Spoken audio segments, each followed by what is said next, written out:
Hello guys, Vini Cortez here, and in this video I will show you how you can set up a fully dynamic lighting inside Unreal Engine 4.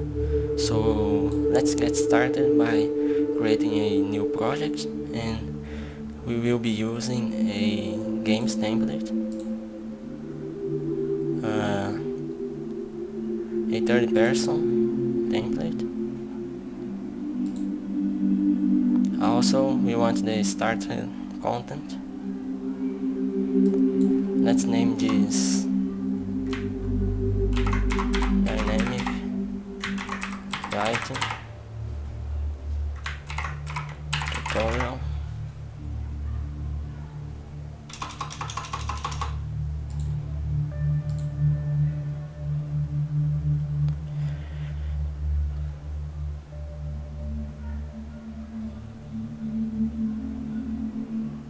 So here we are with our new project. First thing that we will need to do is here in the world settings. If you don't have this tab here, you can just go here in window and find world settings here. Let's go to our light mask settings, click on this drop down arrow and force no precomputed lighting. Click OK and build.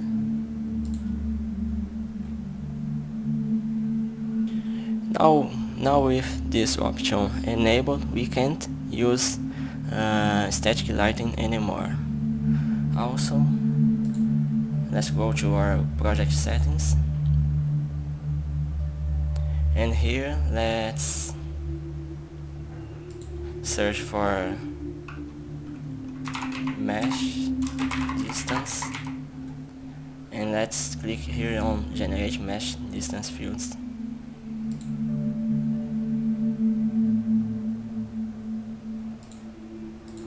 Let's search also for static lighting,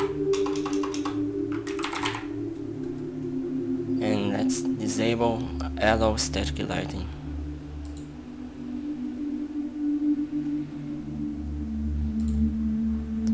Also, let's activate our LPVs and SSGI. Let's search for LPV and let's activate it. As you can see here is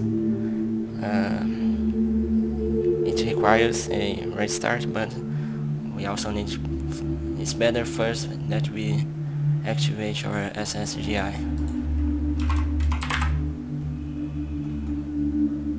Let's search for SSGI and activate here.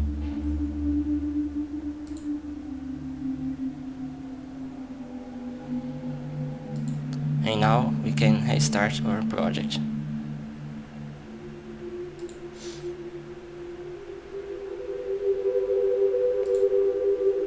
Now here in our scene, let's delete all these walls here and these other objects. I will leave this cube here.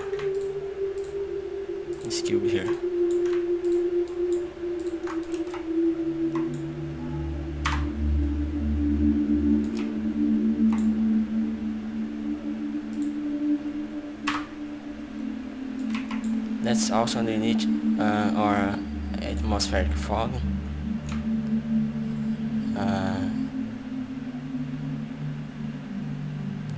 Yeah, let's just delete our atmospheric fog.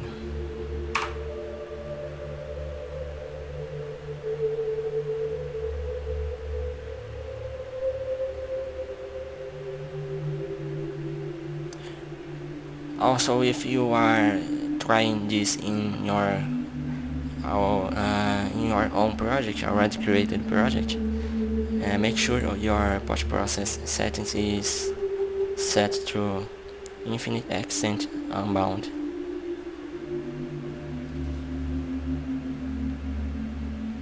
Let's set all our lights to movable.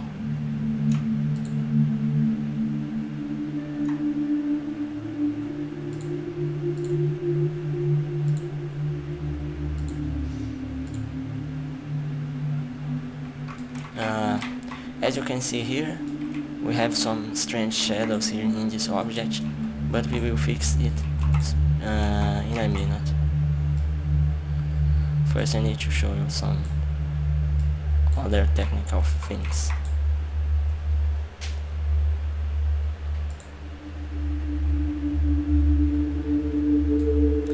Now that we have activated our LPVs, SSGI and mesh distance fields, let's go to our starter content, props, and let's drag a chair here.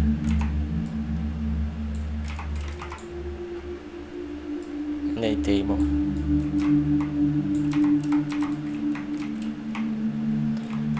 As you can see here, our SSGI is already having an effect here, giving some bounce orange light to our floor. But our LPVs is not having effect yet. We will need to go to our light source.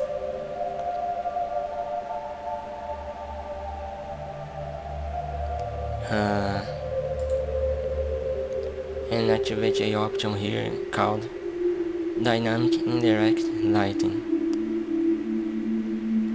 in our lights. As you can see here, it's giving some it's a bit hard to see the effect here in this cube. Our Skylight will not have this option for dynamic indirect lighting, but we will use it for the distance field ambient occlusion, which will be here. Let's set our inside our Skylight. Let's set our combine mode, occlusion combine mode to multiply. Let's click here on show, visualize, mesh distance fields.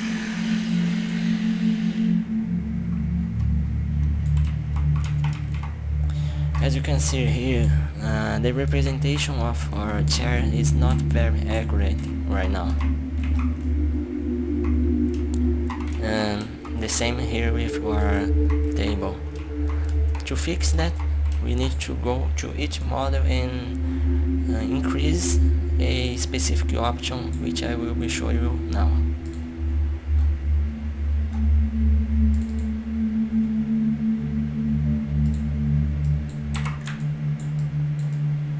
Here is our chair, and let's go here under our build settings, and here we can see our distance field resolution scale.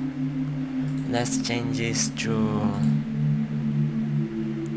let's make this a bit smaller so we can see the effect here.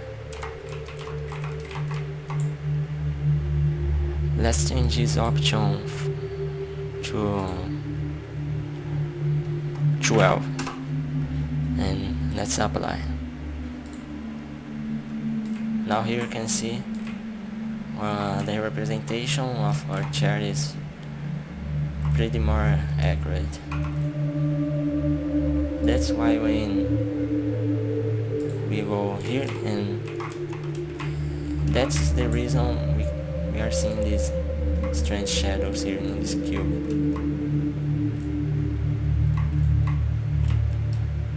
Let's go to this cube and change the option. Let's open the cube and make the same change. Distance field resolution scale 12 and apply. Now you can see we have fixed the strange shadows caused by a low resolution mesh distance fields and our distance field ambient occlusion. Now we can delete this cube and do the same thing with our table.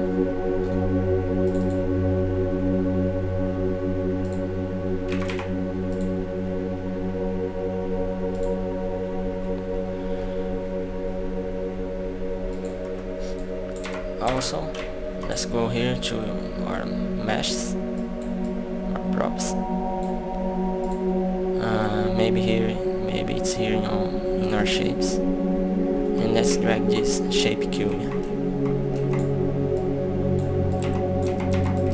As you can see here, it has the same bug with the shadows because the low resolution mesh distance fields.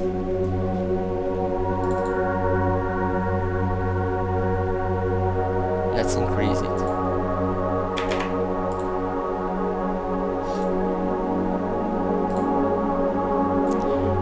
Now I will use this cube to build a little structure here so we can see better our dynamic lighting.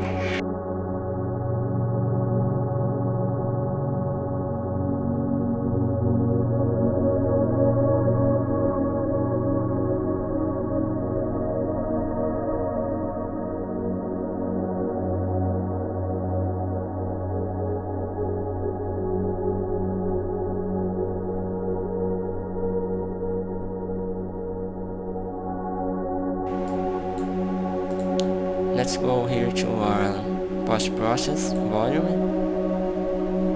and go here under light propagation volume.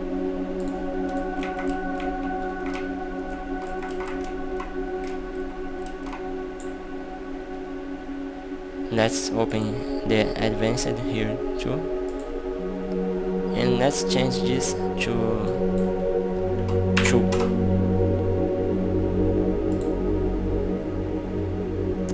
Here you can see that what this will do is we will increase this to reduce the bleeding because of thin walls. Also, another thing that we can change is the size of our propagation volume, because if we reduce the size of the volume, it will be more precise, but we will be able to see a scene where the volume ends. Let's change this to this value.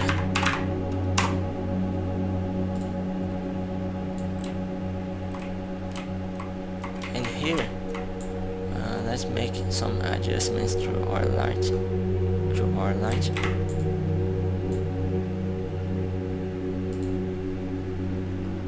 Let's bring the intensity to 5.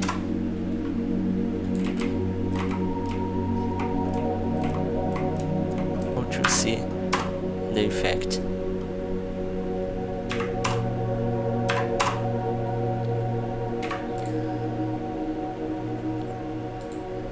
Let's increase a bit the intensity of this light, maybe to 10.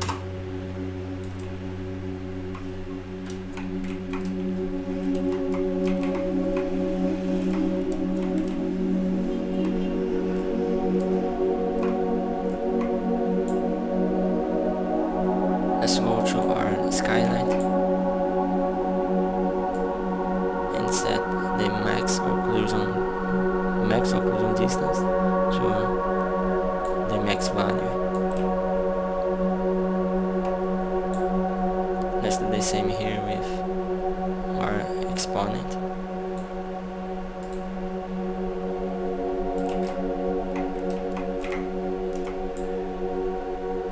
Let's try playing to see better the effects.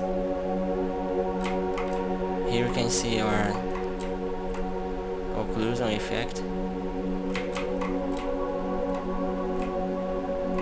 is a bit of ghosting, but that's a downside of this technique.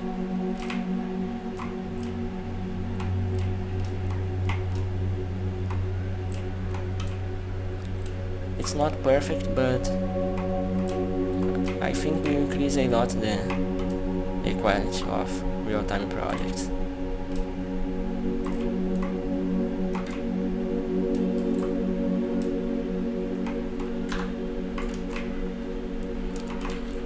I will bring these models to inside.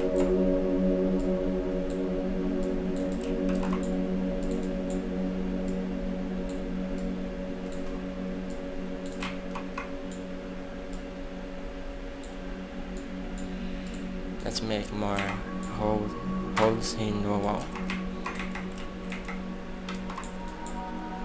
and I will add physics.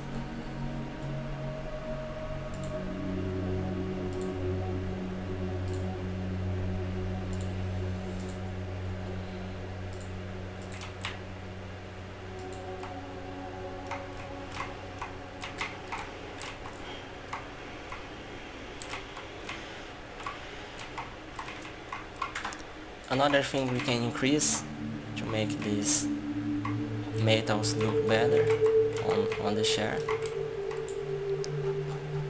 we can go here to our post-process volume, screen space reflections, and increase the quality to the max, and the max roughness to 0.8.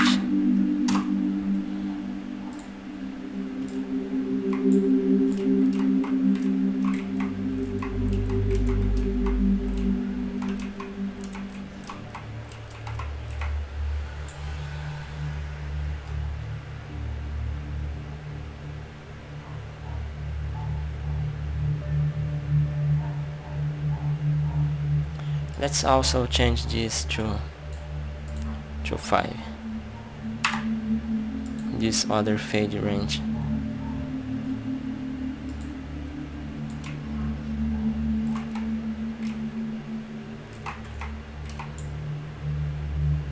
We can also see the difference that your indirect lighting is doing by setting this to 0 and back to 1.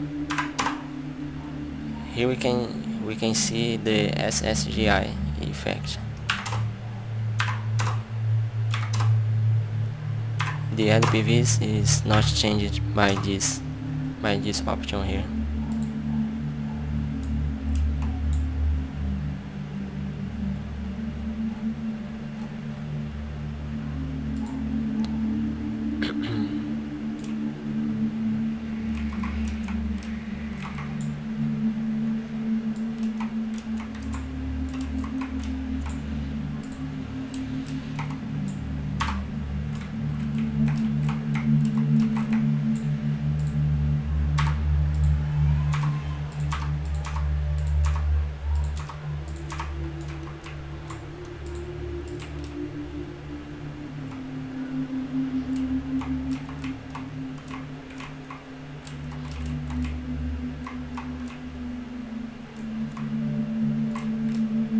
Now let's do the same thing with a point light. Let's add a point light to our scene.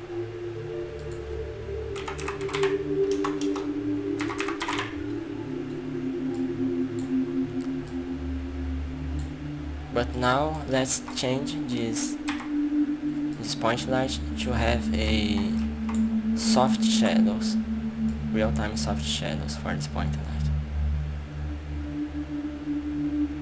As you can see here, our shadows are pretty sharp here, because here we are still using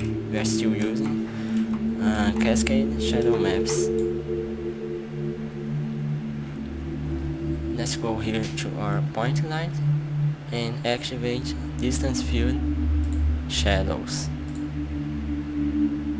and here you can already see the difference.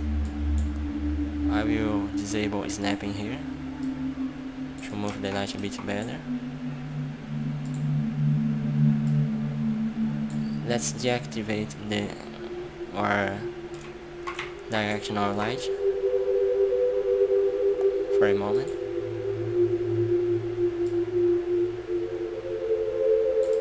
And here you can see the difference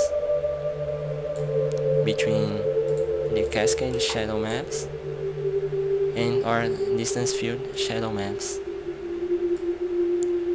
Please note that the quality of this shadow depends on the quality of the mesh distance field resolution of this model. Now let's activate our indirect lighting for this point light. Dynamic indirect lighting. Let's check this. For some reason, the effect of this is not very noticeable. Also, let's change this to movable.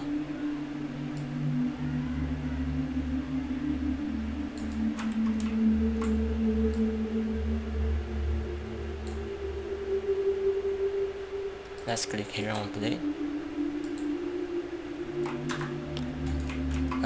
First, let's take our light source, enable it again, and disable effects word. Click play again. Let's play a bit with this chair.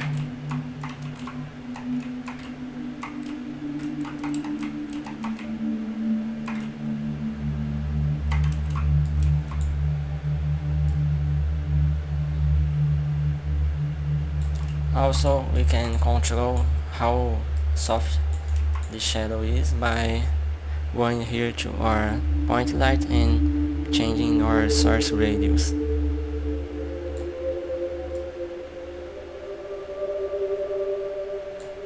And here you can see the effect.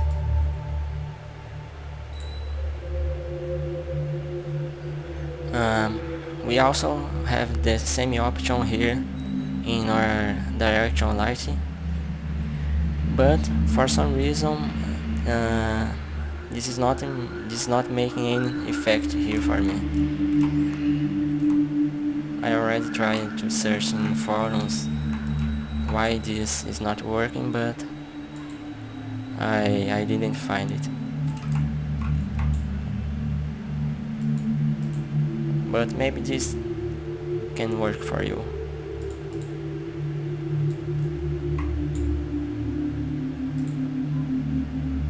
Let's take a look again at the representation of our mesh distance fields, and you can see it's pretty much defined. The same here with our cubes.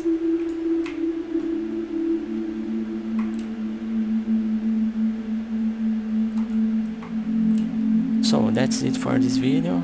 Thanks for watching. Don't forget to like and subscribe, and I see you in the next one.